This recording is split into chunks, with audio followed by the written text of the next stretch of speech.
नमस्कार दोस्तों, कैसे हैं आप सब? आशा करता हूँ अच्छे होंगे। मेरा नाम है सनोज कुमार। उमंग स्टडी में आप सभी का स्वागत है। तो फ्रेंड्स, आज का ये जो इंटरव्यू होने वाला है ये बहुत ही ज्यादा खास होने वाला है, क्योंकि इसका रीजन आप सभी को भी पता है कि जो वैकेंसी फरवरी 2019 में आई थी, फाइनली इतने ज्यादा लंबे इंतजार के बाद उन स्टूडेंट्स का कल जो है कि पैनल जारी करवा दिया गया है। और पैनल जारी होने की जो खुशी है, ये शायद मैं ना समझ पाऊं। हमारे साथ रामकिशोर महावर जी हैं, जो कि आपको बताएंगे कि आखिर उनको अभी कैसा महसूस हो रहा है। तो रामकिशोर महावर जी, आपका बहुत बहुत स्वागत है हमारे यूट्यूब चैनल उमंग स्टडी पर। तो बताइए, जैसे ही जी सर, पैनल में थैंक यू। आपने अपना नाम देखा, तो देखने के साथ ही कैसा महसूस हुआ? सर बहुत खुशी हुई मुझे देख करके। वो जो लिस्ट आया था तो मैं काफी दिनों से, जैसे मैं अपना जो मेडिकल हुआ था वहाँ पे लिखित में कोई बताया नहीं था कि आप जो है सिलेक्शन मतलब मेडिकल फिट है या नहीं है। तो मैं वेट कर रहा था कि जैसे कि फाइनल मेरिट लिस्ट आएगी तो उसमें क्या होता है। जैसे ही मुझे कल पता चला कि हमारा फाइनल मेरिट लिस्ट आ गया है तो बहुत खुशी हुई सर उसे देख करके। तो मिठाइयाँ मिठाइयाँ बांटे घर भर में, कि या खुशियां मन मन में ही मना लिए?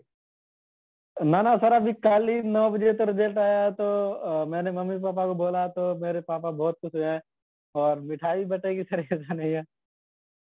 चलो, थोड़ा सा मैं बात करूंगा आरआरबी एनटीपीसी डॉक्यूमेंट वेरिफिकेशन और मेडिकल के बारे में एक बार फिर से, क्योंकि अभी आरआरबी के डॉक्यूमेंट वेरिफिकेशन और मेडिकल चल रहे हैं।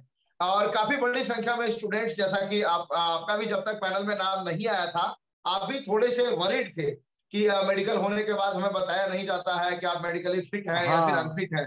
तो इस दौरान स्टूडेंट्स को क्या करना चाहिए? उन्हें किस तरह का हॉस्पिटल से जवाब मिलता है तो उनको संतोषजनक समझा जाना चाहिए, या फिर किस तरह का जवाब मिलता है तो उनको असंतोषजनक महसूस होना चाहिए? इस पर आप थोड़ा प्रकाश डालें प्लीज। सर, जैसे अपना जो मेडिकल होता है उस टाइम पे यदि डॉक्टर जो लोग होते हैं उसके उनके जो असिस्टेंट जो होते हैं वो हमको बोल देते हैं कि आप घर जा सकते हैं, आप मेडिकल फिट है। बाकी ऐसा कोई लिखित में नहीं देते हैं वो कि अपन फिट है या फिर अनफिट है। वैसे यदि वो असिस्टेंट बोल देते हैं ना कि आप घर जा सकते हैं, कोई टेंशन नहीं है, तो जो भी स्टूडेंट है उनका लगभग लगभग कंफर्म हो ही जाता है कि वो मेडिकल फिट है। अच्छा, तो आपको कहा हाँ गया था कि आप घर जा सकते हैं मैं? जी जी। और जैसे तो आप किसी क्यों भी घबराए स्टूडेंट को हुए थे यदि जब कोई तक दिक्कत। आपका नाम पैनल में नहीं आया था तब तक? जी क्या सर? जब तक आपका नाम पैनल में नहीं आया था तब तक आप क्यों घबराए हुए थे? सर घबराए हुआ नहीं था, लेकिन वो कहते हैं ना कि जब तक जीत से पहले जीत और हार से पहले हार नहीं माननी चाहिए। तो इसलिए जब तक पक्का कंफर्म नहीं होता ना तब तक मैंने खुशियां नहीं मनाई सर। तो आप कंफर्म है या अभी भी कोई डाउट है? ना ना, आप बिल्कुल कंफर्म है सर, बिल्कुल श्योर है। चलो, थोड़ा सा बात करेंगे रामकिशोर महावर जी, फॉर्म भरने से लेकर के यहाँ तक के जर्नी का। तो आपको पता है कि लगभग 3.5 साल पहले इस फॉर्म को भरा गया था, फरवरी 2019 में। तो इस सफर को कैसे हाँ देखते हैं आप? कैसा रहा ये सफर आपका? इसके बारे में आप हमें थोड़ा बताएं। सर, ये जो जैसे लगभग लगभग 3.5 साल हो गया इसको। तो सफर तो सर इसमें 3.5 साल में मैंने बहुत स्ट्रगल किया है लाइफ में, तब जाकर के सर यहाँ पर पहुंचे हैं सर। एक आध स्ट्रगल थोड़ा हमें भी बताएं, ताकि स्टूडेंट्स आपसे मोटिवेट हो सके आपकी जर्नी से। जी जी सर, बिल्कुल सर। जैसे कि 2019 में फॉर्म अप्लाई हुआ था सर। जैसे कि सबसे पहले मैं बात करूँ तो जैसे कि मैं ग्रामीण इलाके से मिडिल मिडिल क्लास की फैमिली से हूँ। तो इतना वो नहीं था कि हम दो तीन, मेरे पास जिस समय मैंने कोचिंग किया था ना, तो सर मैं उस समय ये सोच के पढ़ा था कि मेरे पास ना तो इतना पैसा है कि मैं 3 साल या फिर 4 साल तक मैं रूम लेकर के या फिर पढ़ सकूं। जिस समय मैंने फॉर्म भरा था, और सर इसमें खास बात यह है कि मैं 2018 वाली वैकेंसी में जो है ग्रुप डी का चेन्नई से ही फॉर्म भराया था मैंने। और उसमें मेरा जो पीईटी का 3 गुना जो लेते हैं ना, उसमें मेरा 0.6 नंबर से पीईटी में रह गया था सर मैं 2018 वाले वैकेंसी में।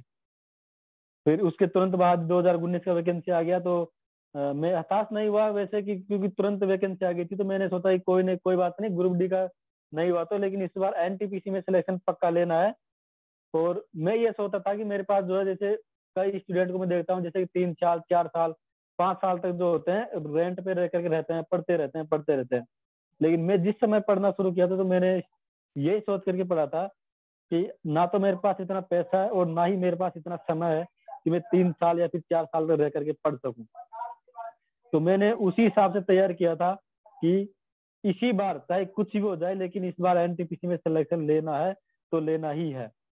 फिर जैसे 2019 में वो तैयारी कर रहा था, अभी 2020 में जैसे लॉकडाउन लग गया, तो लॉकडाउन लगने के बाद मैं घर आ गया। तो अब घर पे ऐसा काम वाम तो करना पड़ता है, पापा जी कुछ काम करते नहीं है।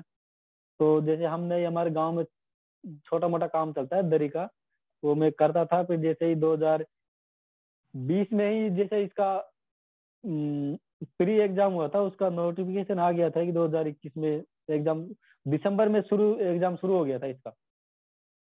तो मैं हालांकि काम करते करते पढ़ाई तो मैं करता था, लेकिन फिर मैंने फिर से वापस से जी जान लगा दिया कि इसी बार प्री एग्जाम पास करनी है। और मेरा जो है तकरीबन 9 मार्च को मेरा प्री एग्जाम था इसका। तो जैसे ही मैं सर वो कहते हैं ना कि तैयारी बता देती है कि आपका सिलेक्शन होगा या नहीं। तो जैसे मैंने इसका एनटीपीसी का प्री एग्जाम दिया था, तो एग्जाम के बाद ही मुझे लग गया था कि शायद प्री तो मेरा आराम से निकल जाएगा। और उसके बाद ही रिजल्ट का इंतजार ना करते हुए मैं सीबीटी 2 का प्रिपरेशन में लग गया था। और फिर जैसे कुछ दिनों बाद रिजल्ट भी आया, तो मेरा सीबीटी 1 में हुआ भी। तो फिर सीबीटी 2 का तैयारी करता रहा, फिर सीबीटी 2 भी दिया, फिर सीबीटी साइको भी दिया, तो ऐसे चलता रहा सर। थोड़ा स्कोर के ऊपर चर्चा करेंगे महावर जी। आपका आरआरबी एनटीपीसी सीबीटी 1 में रॉ मार्क्स कितना था? सीबीटी 1 में मेरा 64 था सर।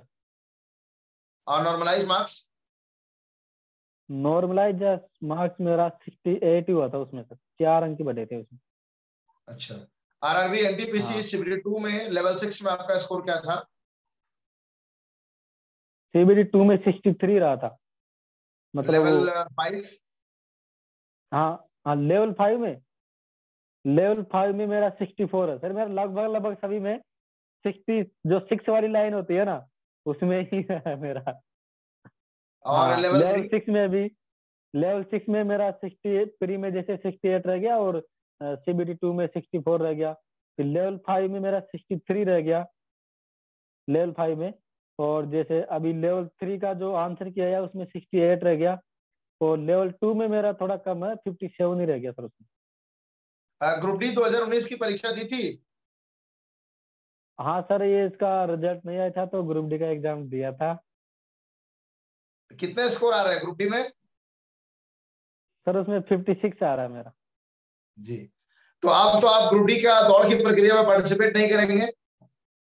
नहीं नहीं सर, उसमें नहीं करेंगे। जैसे बहुत लोग होते हैं ना सर, उनका भी हो जाए तो, जैसे यदि पीईटी में जैसे पीईटी देने नहीं जाऊंगा ना, तो उसमें भी काफी कम से कम एक सीट तो बचेगी ना, तो दूसरे लड़कों को मौका मिल जाएगा।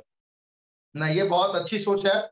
और हम लोग सभी मतलब कि जितने भी 505 स्टेशन मास्टर जिनका कि पैनल में नाम आया है, क्योंकि पैनल में नाम आ जाने के बाद किसी प्रकार का कोई कंफ्यूजन नहीं बचता है, उन सभी से भी हम लोग आह्वान करते हैं कि यदि अगर आपका सिलेक्शन पीईटी के लिए हो भी जाता है, तो कृपया आप लोग मतलब कि दौड़ की प्रक्रिया में पार्टिसिपेट ना करें। और इस सोच के लिए रामकिशोर महावर जी को उमंग स्टडी परिवार सैल्यूट भी करती है।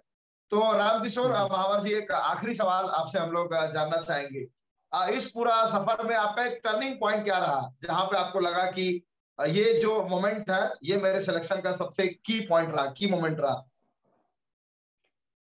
सर सबसे की पॉइंट बोले तो सर, जैसे हम ग्रामीण इलाके में रहते हैं ना, तो यहाँ पे हम देखते हैं कि जैसे मेरे पढ़ता था ना, तो बहुत लोग ये सोचते थे कि ये इसकी लाइफ में कुछ नहीं कर सकता।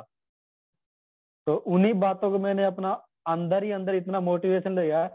तो जैसे कि मैं आपको दिखाना चाहूंगा, अभी भी जिस रूम में मैं पढ़ता हूँ ना, उस रूम में सर ये देखिए, आपको दिख रहा होगा शायद। ये मैंने हर रूम की दीवार पे जो है, ये साइको का वो है, मतलब अपना जो सिलेबस है। और मैंने लिख रखा है सर, ये देखो नीचे आपको दिख रहा होगा कि जब कभी आपका पढ़ने का मन ना हो, तो अपने माँ बाप को जरूर याद करना कि वो आपसे कितनी उम्मीदें लगाए बैठे हैं। चलिए, बहुत बढ़िया, बहुत सुंदर। हाँ, और सर जैसे देखिए, मैं आपको एक और बताना चाहूंगा कि ये जो है अभी इसका टैब छूट गया है, ये मेरा रूम का जो है, इसमें मैंने लिख रखा है इसे स्टेशन मास्टर। हाँ, और इसमें मैंने जी। नीचे जैसे मोटिवेशन लिख रखा है कि लोग तुम्हारे हारने का इंतजार कर रहे हैं। बहुत सुंदर, बहुत सुंदर।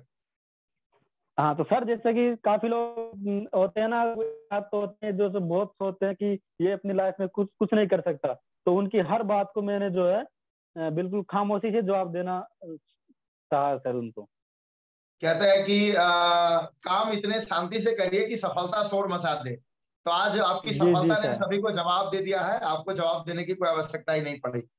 चलिए, बहुत बहुत जी जी धन्यवाद सर। हमारे साथ जुड़ने के लिए, आपने इतना कीमती समय निकाला, इसके लिए पूरा उमंग स्टडी परिवार की तरफ से आपको ढेर सारा धन्यवाद। और उम्मीद ही नहीं बल्कि पूर्ण विश्वास है कि आप पूरी ईमानदारी से भारतीय रेल की सेवा करेंगे, क्योंकि भारतीय रेल हमारे देश की रीढ़ की हड्डी है, और जिससे कि हमारा भारतीय रेल भी तरक्की कर सके और हमारा देश भी तरक्की कर सके। इन्हीं चंद शब्दों के साथ इस इंटरव्यू को हम लोग यहीं पे रखेंगे। हमारा ये इंटरव्यू आपको कैसा लगा कमेंट करके आप हमें जरूर बताइएगा। अच्छा लगा हो लाइक और शेयर कीजिएगा। मिलते हैं नेक्स्ट सेशन में, तब तक के लिए जय हिंद, जय भारत।